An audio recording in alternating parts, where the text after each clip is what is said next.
Hello, I'm Russell Collins, 41-year member of the $1 Million Round Table, and it's my pleasure to introduce Peter Hawkes. Peter originally achieved a 50-year journey as a very successful advisor in the financial services industry. He has recorded that journey in a soon-to-be-released book, which highlights two things that he feels were very important to his success. First, the courage to continually step outside of his comfort zone and attempt the things that most advisors weren't prepared to do. And secondly, a passion for selling and developing relationships.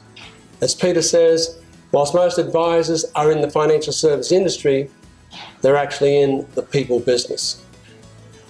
Please welcome Peter Hawkes as he shares with us highlights of that 50-year journey. Many people entering our industry today are technically savvy but lack sales and relationship building skills. I am an advisor and a financial planner, but essentially I am a salesman and proud to be called that. Selling is not about advising people to take out a product that they do not need. It is about identifying a client's real, genuine needs and solving that problem for them. There is a big difference. Because of my sales skills, there are many families in Australia today who have faced adversity and lost their breadwinner, but still maintain their lifestyle and, more importantly, their dignity. At the end of the day, we are selling dignity. One particular claim I had involved a young, high-flying advertising executive with a young family.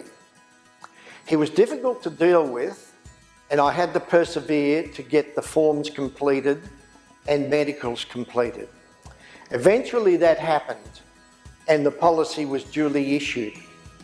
Some 6 months later, that particular young person was killed in a car accident. The payout was in the vicinity of $4 million. My sales skills and perseverance made a difference. Make no mistake, our business is about selling and building relationships. We are in the people business. Good morning, Peter. Morning, David. You've certainly seen some changes over these times. How have you coped with those changes? Change is inevitable, so even if you don't like change, you have to be in a position where you look to take advantage of what the changes are and find a positive way to deal with those changes and benefit from it. You've also just completed your book, The 50-Year Man, so congratulations on that. Thank you. One of the constant themes in the book was that you were out of your comfort zone. I've always been mindful of that because to achieve things and grow a business and take quantum leaps creates some pain, and that puts you outside your comfort zone. You state in the book that successful people do what unsuccessful people aren't prepared to do. I've always understood that to be successful again in any endeavour, whether it be business or sport, you have to go the extra yard or two. And that means having to get outside and do things that other people are not prepared to do. You've said that a business should give clients products and advice that are above and beyond the call of duty, and that that's a point of differentiation. What we looked to achieve was to provide benefits for them outside what their expectations were.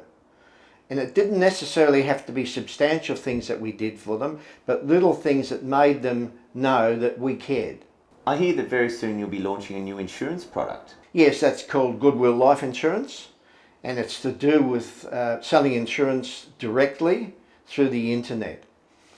What I wanted to achieve there was to design a product that was, yes, insurance, but also had value-added benefits as well, plus it's got a charitable component built into it. You are clearly a lateral thinker and have taken on many challenges through your career and being very successful. What do you put that down to? You have to have a degree of lateral thinking, and you have to learn to expand your business, and that takes some pain. But then do other things within the business that were relevant to the business, but a little bit different to what everybody else was doing. Peter, we've all heard of the expression glass half full, glass half empty. Yeah. In your book, you mention a number of stories and parables of examples of that concept. How important is attitude to you and has been to you in your career? Yeah, well, I think, David, attitude's everything. I first went to the $1 Million Round Table in 1975 in San Francisco, and one of the main things I gained out of that was just how positive those people are and their attitude to problems that we face in our industry, for example. So thank you for your time this morning, Peter, and congratulations again on both the book and 50 years of a successful career. How long do you think you'll stick with this? Long as it takes, David.